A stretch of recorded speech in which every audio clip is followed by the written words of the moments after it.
అందరికీ జై శ్రీరామ్. ఆంధ్రప్రదేశ్లో మళ్ళీ మొదలైనటువంటి రచ్చ, పింఛన్ల మీద ప్రభుత్వం ఆడుతున్నటువంటి వేట, అలాగే అనర్హులను ఏరివేస్తాము. ఓన్లీ కడప జిల్లాలోనే 3000 మంది దివ్యాంగులు అనర్హులు ఉన్నారు అని కలెక్టర్లకు ఆదేశాలు. ఇవన్నీ అంశాల మీద ఇప్పుడు మాట్లాడుకోబోతా ఉన్నాం. కొత్త పింఛన్ల కోసం కూడా దరఖాస్తు చేసుకోవచ్చట. మరి ఎవరు చేసుకోవచ్చు? ఈ నాటకానికి అసలు ఎవరు ఆరంభం పలుకుతా ఉన్నారు? ఎవరు ఈ తెర వెనుక డ్రామాను నడిపిస్తూ ఉన్నారు? ఆంధ్రప్రదేశ్ ప్రజలు మొత్తం, ముఖ్యంగా దివ్యాంగులు అలాగే వృద్ధులు, ఈ 2 వర్గాలను టార్గెట్ చేస్తూ అసెంబ్లీలో జరిగినటువంటి ఒక చిన్న విషయము, ఒక మంత్రి మాట్లాడినటువంటి మాట ఈరోజు ఆంధ్రప్రదేశ్ రాష్ట్రాన్నే మళ్ళీ అందరు కలెక్టర్లకు ఆదేశాలు ఇల్లుడు, ప్రతి మనిషిని మళ్ళీ ఎంక్వైరీ చేసుడు అంటే పని పాట లేదా? దివ్యాంగులు అంటే అవయవాలు కరెక్ట్ లేక వాళ్ళ అన్నమో రామచంద్ర కాపాడు దేవుడా అని ఎవరిని గవర్నమెంటే పెద్ద కొడుకు లెక్క గవర్నమెంట్ను చేతులు జాచి అడుచుకుంటూ ఉంటాడు. నేను ఒక విషయాన్ని గౌరవంగా చెప్తున్నా.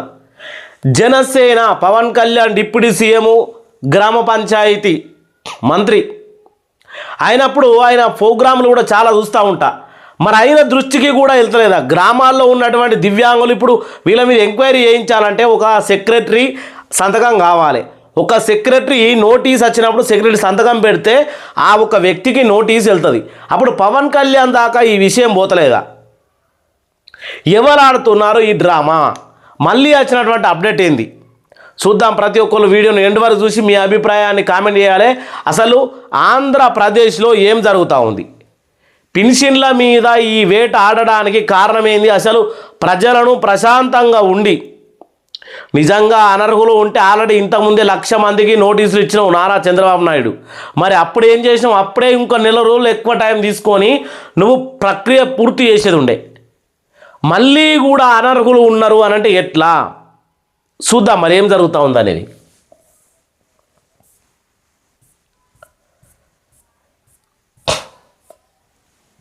ఇగో ఏపీలో పింఛన్ల తొలగింపు కొత్త రూల్, కలెక్టర్లకు అధికారము, మంత్రి ప్రకటన, కీలక ప్రకటన. అంటే మళ్ళీ కలెక్టర్లకు ఆదేశాలు ఇచ్చిర్రు. ఎవరైతే హుకుం, ప్రభుత్వ హుకుం, పేదలపైన, వృద్ధులపైన, పేద బడుగు బలహీన వర్గాలపైన హుకుం. ఆనాడు భారతదేశం స్వతంత్రం కోసం పోరాడినటువంటి యోధులు మాట్లాడిన కొన్ని విషయాలు ఇప్పుడు మన రాజకీయ నాయకులు మాట్లాడడానికి పక్కా సూట్ అవుతాయి. తెల్లదొరలు దేశాన్ని వదిలిపెట్టి మనకు స్వతంత్రం వదిలినా కానీ మన నల్ల దొరలు ఎవరైతే ఉంటారో వాళ్ళ అధికారంలో సచ్చే వరకు ఈ ప్రపంచం, మన మొత్తం మనుషుల జీవితం అంతమయ్యే వరకు ఈ నల్ల దొరలు ప్రజలను పీలిస్తూనే ఉంటారు. భారతదేశం ఎదుగుదల కావాలంటే నల్ల దొరల అహంకారం అంచాలే, కానీ అనుగుతుందా? అనగది. ఏపీలో కొత్త పింఛన్ల తొలగింపు, ఏపీలో పింఛన్ల తొలగింపు ఎవరి? ఫస్ట్ ఎంపీలే తొలగించాలా?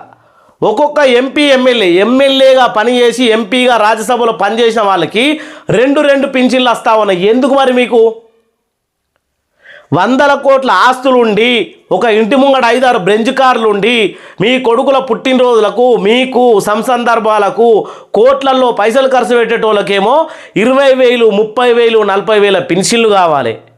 3 పూటల కనీసం అన్నం తినని పేదలకు మాత్రం పింఛన్లు వస్తే మీ కళ్ళు ఓర్వలేకపోతా ఉన్నాయా? ఇది అసలు విషయం. ఇగో ఎన్టీఆర్ భరోసా పింఛన్ స్కీమ్ హైలైట్స్, పింఛన్ రిమో ఇస్ అప్డేట్. రిమో అంటే పింఛన్లు తీసేయాలి, అప్డేట్ వచ్చింది. ఏపీ ప్రభుత్వం పింఛన్లను తీసుకుంటున్నటువంటి అనర్హుల విషయంలో కీలక నిర్ణయం తీసుకుంది. ఇకపైన అనర్హులు ఉంటే వారిని తొలగించే అధికారాలు జిల్లా కలెక్టర్లకు అప్పగించారు. ఈ మేరకు అసెంబ్లీలో మంత్రి కొండపల్లి శ్రీనివాసు కీలక ప్రకటన చేశారు. పింఛన్లు తీసుకునే వారిలో అనర్హులు ఉంటే మాత్రం ఫిర్యాదు చేయొచ్చని, దీనిపైన విచారణ చేసి అనర్హులైన వారు కలెక్టర్లు తొలగిస్తారని మంత్రి శ్రీనివాసు తెలపడం జరిగింది. అంటే ఒక మంత్రి నిజంగా అక్కడ అనర్హులు ఉన్నారా లేదా అని క్లారిఫికేషన్ చేసుకున్న తర్వాత నువ్వు గ్రామ సభలు పెట్టిన తర్వాత అదేనయ్యా డిప్యూటీ సీఎం అయినటువంటి పవన్ కళ్యాణ్ తెలియదా మరి? ఆయన ఒక్కరోజు కూడా అనర్హులు ఉన్నారని మాట్లాడడం మరి అంటే ఆయనకు తెలియకుండా గ్రామాల్లో జరుగుతూ ఉన్నాయా? ఇంకా ఏం చెప్పుకొస్తా ఉన్నాడనే విషయాలు కూడా మనం మాట్లాడుకుందాం. ప్రతి ఒక్కళ్ళు ఈ వీడియోను కొంచెం లెంత్గా ఉంటుందా చిన్నగా ఉంటుందా కొంచెం చూడాలి. ఎన్టీఆర్ భరోసా సామాజిక భద్రతా పింఛన్ల పథకం కింద ఏపీ ప్రభుత్వం వృద్ధులకు ఇక్కడ ఎంత మంచిగా ఇచ్చారో చూడురి. వృద్ధులు, వితంతువులు, దివ్యాంగులు, దీర్ఘకాలిక వ్యాధులతో బాధపడే వారికి ప్రతి నెల అందిస్తూ ఉన్నది. ఇక్కడ అందిస్తూ ఉన్నది కాడ మనం చూసుకుంటే ఎంత హైలైట్గా ప్రతి నెల పింఛన్ అందిస్తూ ఉన్నది. అదే రకంగా ప్రతి నెలలో సంవత్సరంలో 3 నెలల్లో వేధిస్తూనే ఉన్నది. అనర్హులు అంటూ నోటీస్ రాగానే పెన్షన్ బంధు, మళ్ళీ వెరిఫికేషన్ చేసుకోవాలా, మళ్ళీ కొత్త దరఖాస్తు చేసుకోవాలా, దివ్యాంగులు అయితే మళ్ళీ సదరం క్యాంప్ కోవాలి, మళ్ళీ అన్ని చెకబులు చేసుకున్న తర్వాత మళ్ళీ పింఛన్ స్టార్ట్. అంటే నువ్వు తిట్టపోరం ఉండకూడదు కానీ తువ్వాలలా చెప్పు పెట్టి కొట్టే బాపతి చేస్తే చంద్రబాబు నాయుడు ఇది మంచిది కాదు. వృద్ధులు, వితంతువులకు ప్రతి నెల 4,000 పింఛని అందిస్తూ ఉన్నారు. దివ్యాంగులకు 6,000 పింఛన్ అందిస్తూ ఉన్నారు ప్రభుత్వం. దీర్ఘకాలిక వ్యాధితో బాధపడే వారికి 10,000 పింఛన్ అందిస్తోంది. ప్రతి నెల సచివాలయ సిబ్బంది ద్వారా లబ్ధిదారుల ఇంటి వద్దకే పింఛన్ అందేలా చర్యలు కూడా చేపడతా ఉందట. ఇంటి దాకా తీసుకొచ్చి ఇస్తూ ఉన్నారు. ఎవరెవరికి కండల వ్యాధితో బాధపడుతున్న వారికి, దివ్యాంగులకు, వీళ్ళకు. అంటే అదేమో ఉన్న చూడు మర్యాదతోటి అన్నం పెట్టి సాటుకొచ్చి సున్నం పెట్టే రకాలు అన్నట్టు ఉన్నాయి. కొన్ని సామెతలు చాలా ఉన్నాయి, అవి డైరెక్ట్గా ఇప్పుడు సూట్ అవుతాయి దీనికి. వాస్తవమే కదా మీరు మాట్లాడేది. ఇంటికి మేము పింఛన్ అందిస్తూ ఉన్నాము, తర్వాత సాటుకు పోయిన తర్వాత ఎంత తిన్నావో అంత మళ్ళీ ఈపుల వేసి గుద్దుతూ ఉన్నాము అనే విషయంగా ఉంది అనేది పక్కా ముచ్చట. ఇక ఒక్కో నెల తేదీ ఏదైనా సెలవు ఉంటే ఆ రోజు ముందుగానే పింఛన్లు అందిస్తూ ఉన్నారు. కూటమి ప్రభుత్వం అధికారంలోకి వచ్చిన నాటి నుంచి ఈ విధంగా అమల్లో ఉంది. ఏ విధంగా అమల్లో ఉంది? కూటమి ప్రభుత్వం అధికారంలోకి వచ్చిన నుంచి అంత పరిపాలన బాగా ఉన్నా కానీ అక్కడక్కడ ఇట్లా నోటిదూలు ఉన్నటువంటి మంత్రులు, నోటిదూలు ఉన్నటువంటి ఎమ్మెల్యేలు వీళ్ళు చేయబట్టి మళ్ళా ప్రభుత్వం దీని మీద దీర్ఘాలోచన చేసి అనర్హులు అంటూ రైతులను అనర్హులు అంటారు, ఈ పింఛన్లు తీసుకుంటున్న అనర్హులు అంటారు, కనీసం మహిళా శక్తి కింద 1,500 అంటే వాళ్ళు అనర్హులు అంటారు. ఎవరు అర్హులు? నిజంగా అప్డేట్ ఏదైతే ఎమ్మెల్యే నామినేషన్ వేసేందుకు వెళ్ళేటి మీ అప్డేట్ల మీ ఆస్తులు అలాగే మీకున్న బంగారము, మీకున్న ప్లాట్లు, మీకున్నటువంటి బిల్డింగ్లు, మీకున్న కాలరు అప్డేట్లో కరెక్ట్గా రాసి నామినేషన్ వేస్తూ ఉన్నారా? మీరు అర్హులా? అది ప్రజలారా మీకు తెలవాలా. ఈ వీడియో అప్లోడ్ చేసిన తర్వాత నిజంగా ఆంధ్రప్రదేశ్, రాయలసీమ 3 ప్రాంతాలు కలిసినటువంటి ఏపీకి ఎవరు వీడియో చూసిన పౌరుషం ఉంటే అన్ని గ్రూపులో షేర్ అయ్యి నిజాన్ని నిర్భయంగా కామెంట్ పెట్టాలని కోరుకుంటా ఉన్నది. డిప్యూటీ సీఎం పవన్ కళ్యాణ్ గారి దాకా పోవాలా.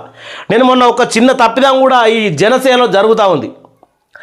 సభ్యత్వం గురించి నేను ఫోన్ చేస్తే మంగళగిరి ఆఫీస్లో మాట్లాడతారు, నాకు ఎమర్జెన్సీ ఉంది, నాకు ఇక్కడ ఒక చిన్న ప్రాబ్లం జరుగుతూ ఉంది అంటే వాళ్ళు ఏమంటారు? ప్రాబ్లం జరుగుతూ ఉంది అంటే మేము పై అధికారులకు చెప్తాం. ఊర నాయన ఇప్పుడు చచ్చిపోతూ ఉన్నాడు, ఆకలి అవుతూ ఉంది అంటే ఆగు నాయన, బియ్యం అడ్లున్నాయి, బియ్యం పట్టించి అన్నం వండి నీకు అన్నం పెట్టి బతికిస్తా అనే రకంగా ఉంది. దయచేసి పవన్ కళ్యాణ్ గారు మీరు మీ మంగళగిరిలో కొంతమందిని ఇంకా పెంచండి. 100ల సంఖ్యలో 1000ల సంఖ్యలో జనసేనలో చేరాలి. జనసేన నుంచే న్యాయం జరుగుతుంది. ఇది ఓన్లీ ఆంధ్రప్రదేశ్ రాష్ట్రానికి అంకితం కాదేమో, పార్టీ అనేలాగా యూత్లో ఇదొక దృఢంగా నాటకపోయింది. కాబట్టి మీ సిబ్బంది ఈ రకంగా మాట్లాడితే అందరూ మీ మీద పెట్టుకున్న నమ్మకము దిగజారిపోతుంది.